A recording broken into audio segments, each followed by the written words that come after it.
The City of London is the greatest arena in the world in which men go about their business.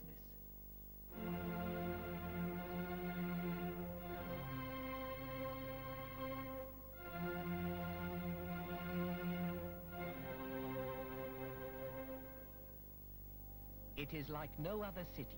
It has no suburbs, no inner city area, no urban decay. It neither spills nor overspills. First pinned into its square miles centuries ago by the churchlands around it, it sits on the north bank of the Thames, between the temple, which is within, and the tower, which is without. It reaches from Holborn to Aldgate, from Fleet Street to Liverpool Street. Where there be dragons, there be the City of London.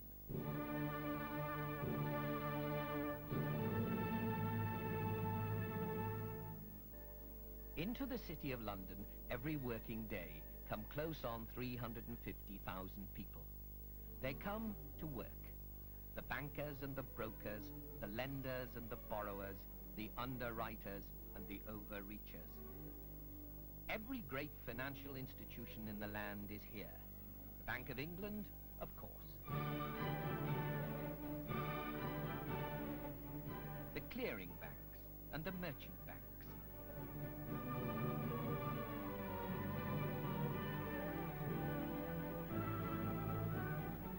The British overseas banks, the Commonwealth banks, and over 400 foreign banks with more setting up shop every day.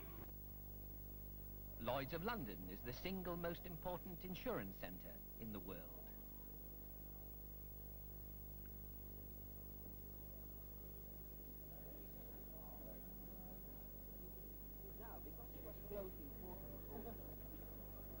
The Baltic Exchange is the only international shipping exchange in the world.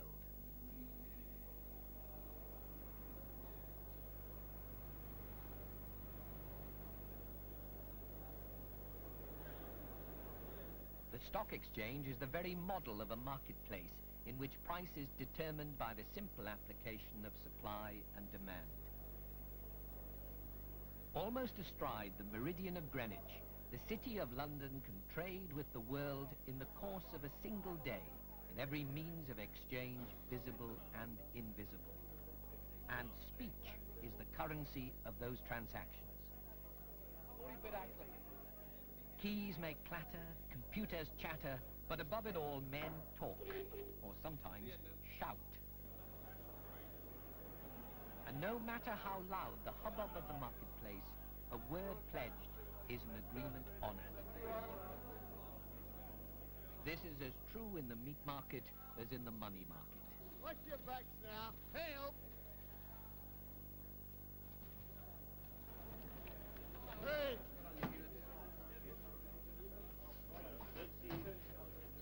Off duty and on, the noise seldom abates.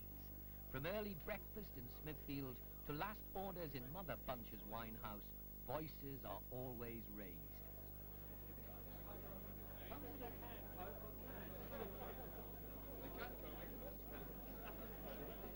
Although it is perhaps only in Fleet Street that a man can be a legend in his own lunchtime.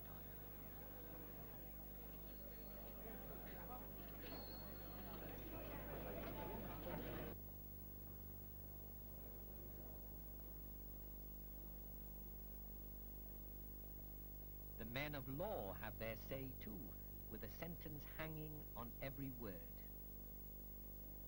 And you cannot even whisper in the cathedral of this city of 40 churches without being overheard.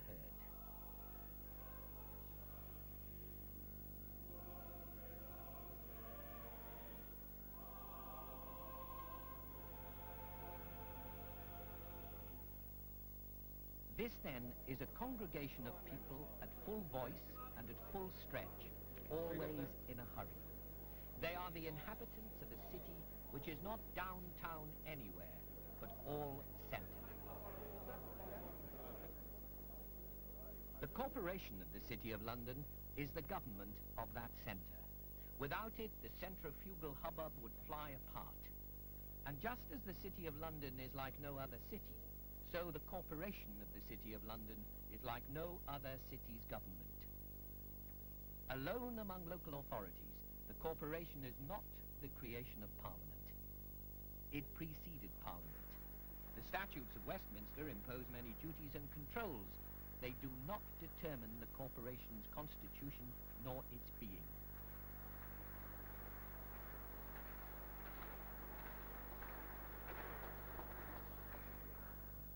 The corporation has adapted itself over the centuries, and it is street-wise.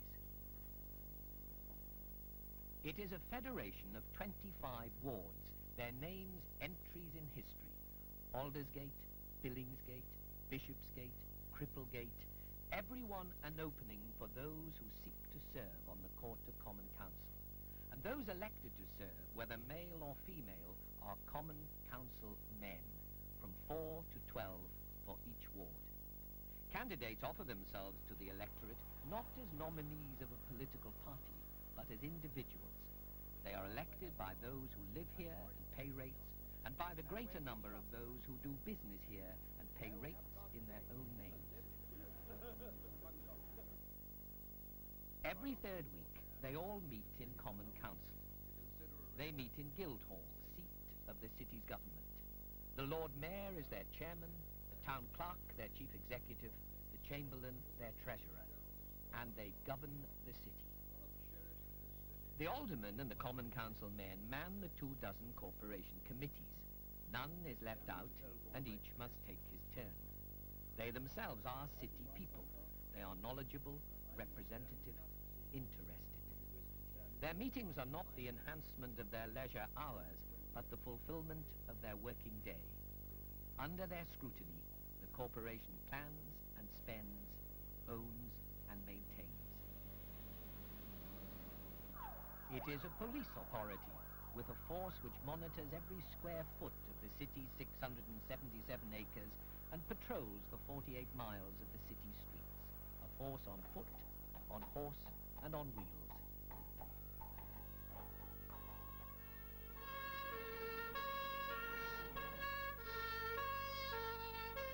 It is a market authority, responsible for 3 wholesale markets which set the price for produce nationwide. Smithfield, the meat market, occupies one of the great Victorian buildings of the city and fills the early morning with its clamour.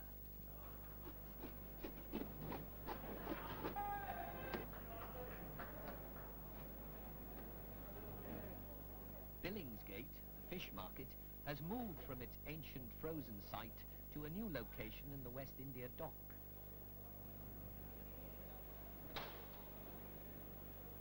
Spitalfields, the fruit and vegetable market, has long been outside the city boundary, alongside the flower market and the fruit exchange. But Leadenhall, the corporation's retail market, is a collection of shops in the very heart of the city.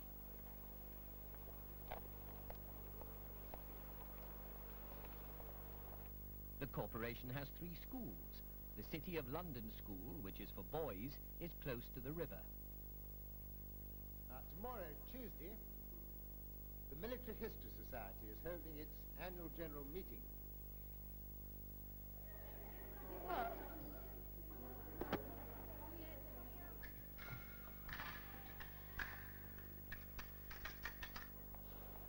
The City of London School for Girls has a new home within the Barbican, beneath the shadow of St. Giles, Cripplegate.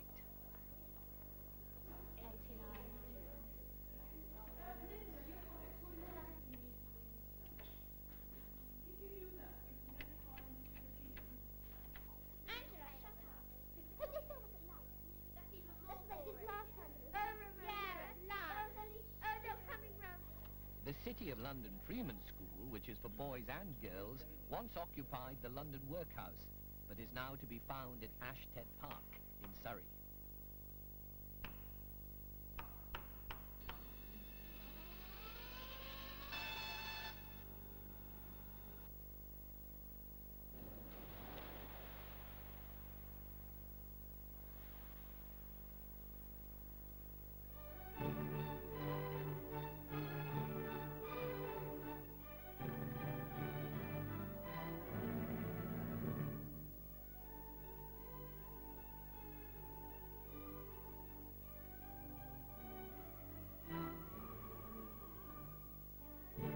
city founded the first municipal music college in Britain, the Guildhall School of Music, which opened in a disused warehouse near the Guildhall a century ago, is now the Guildhall School of Music and Drama, and is also within the Barbican precinct.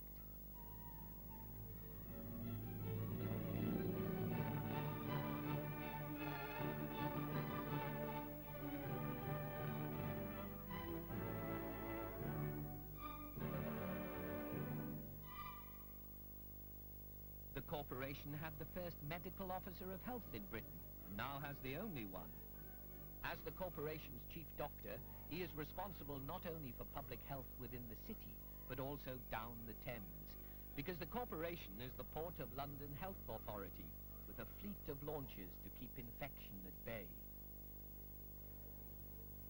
And now that Heathrow is the principal port of entry for most livestock, the corporation maintains the animal quarantine station there, too.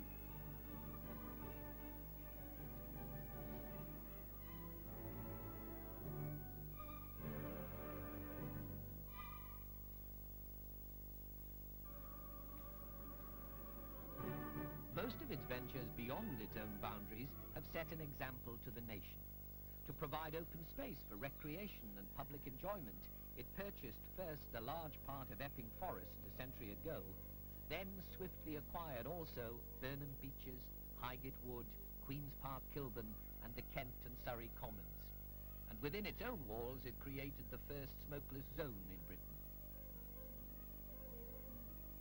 It also owns the first 4 bridges up the Thames: Blackfriars Bridge, Southwark Bridge, London Bridge, and Tower Bridge. The corporation maintains these bridges at no cost to the ratepayers or the taxpayers, drawing instead from an ancient trust fund. Indeed, the corporation keeps barely a tithe of the rates it collects. Almost 9/10 is passed to others to spend on London at large.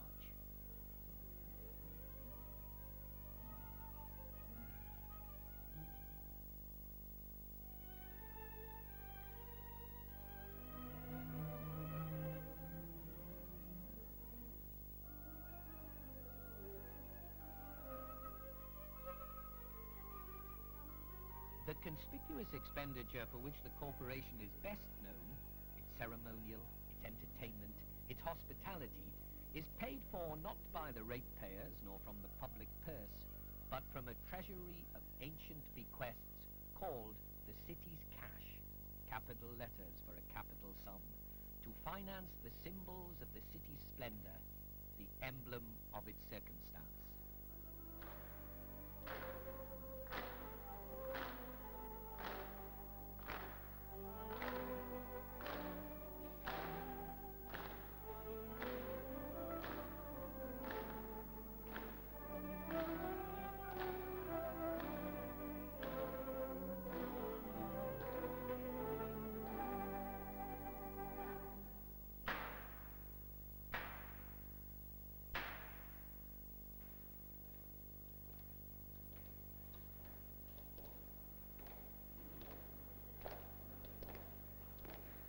The aldermen, who were once themselves the government of the city, meet in their court without the common council men once a month. They have corporation business to transact, but it is not local government business. It is the business of the city guilds, their ordinances and regulations, the mayoralty, the shrievalty, and the ceremonial of the ancient municipality. The livery men are members of the city guilds, ancient and modern, which began with the Company of Weavers in the 12th century and multiply to this day. And they too have a part in the corporation's business. There are now nearly 100 livery companies, from the actuaries and the apothecaries to the wheelwrights and the woolmen. 36 have fine halls in the city, and 12 are known as the Great Companies.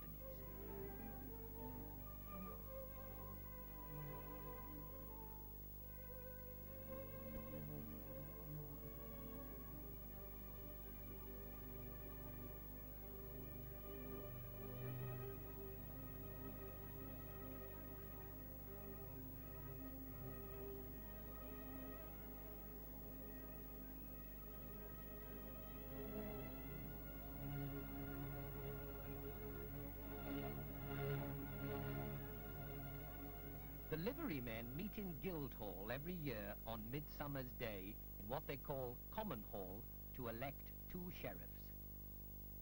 Brother liveryman, you are summoned here this day in accordance with ancient custom to elect, as is your undoubted right, 2 persons each fit and able to serve in the office of sheriff, and to elect other officers, all for the year ensuing. And so that your choice may be free and unfettered, the Right Honourable the Lord Mayor and those of the aldermen who have served in the office of sheriff will now withdraw to await the decision of the livery.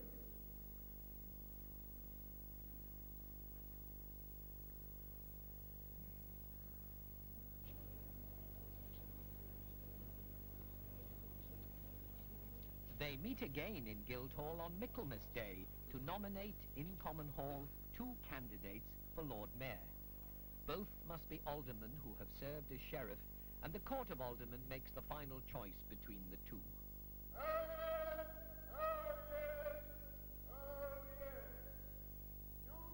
Members of the livery of the several companies of this city, summoned to appear here this day for the election of a fit and able person to be Lord Mayor of this city for the year ensuing.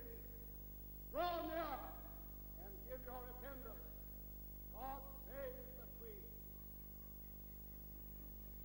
The Lord Mayor is the first citizen of the City of London. He is its host at home and its ambassador abroad. For his year of office, he lives and works and entertains in the Mansion House.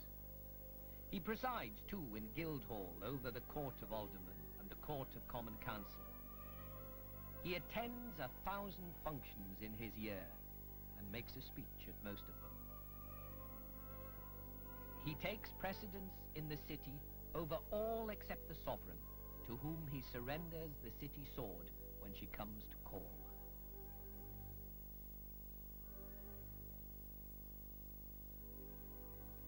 When Her Majesty the Queen unveiled the plaque at the opening of the Barbican Centre, she drew the world's attention to the city's most ambitious post-war venture. On a northern site between the Roman wall and the city boundary, a site which Hitler had laid waste, the corporation chose to build not office blocks, places to work in, to be left at night to the caretakers and the cats, but places to live in, and they called it the Barbican. An assembly of apartments vertical and horizontal, solid as the tower and modern as the day. And they filled its centre with the arts, so that now there is Royal Shakespeare in the city, London Symphony, international art.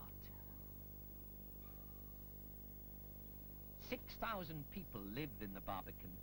60,000 attend its entertainments every month.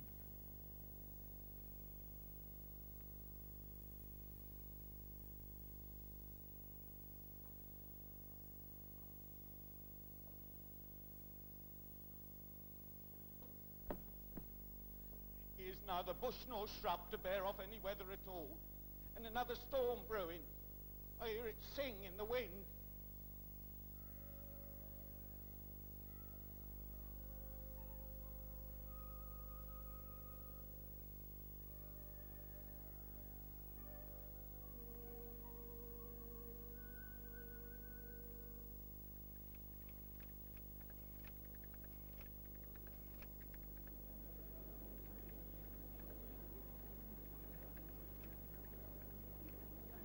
And this being the city, there are great gatherings of traders too, coming together at the Barbican in hundreds and sometimes in thousands, for fairs and exhibitions, conferences and annual meetings, always to do business.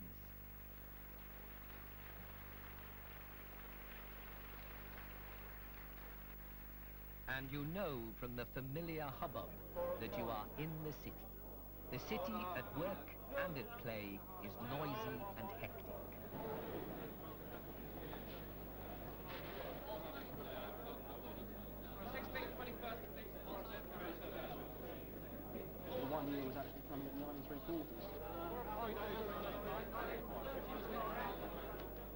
The corporation alone goes quietly about its business, in an atmosphere of such ordered calm that when the new Lord Mayor is admitted to office at the ultimate moment of the ceremonial year, the exchange from old to new is completed without a word.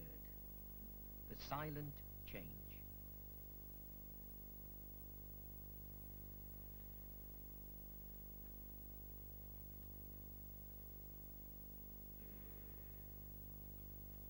And if it has taken almost 800 years to admit the first woman to that office, speak not of it. The corporation is in no hurry. In the coming centuries there will be time for many more Lord Mayors, male and female. It is the tradition. A tradition which, though it moves, is never entirely in motion, which, though it is tranquil, is never wholly at rest. The corporation of the City of London has an identity because all its parts do not change at the same time, nor should they. But the elements of change are always within it. And every year, on the day after the silent change, they even allow themselves a measure of public acclamation when the Lord Mayor is shown to the citizens.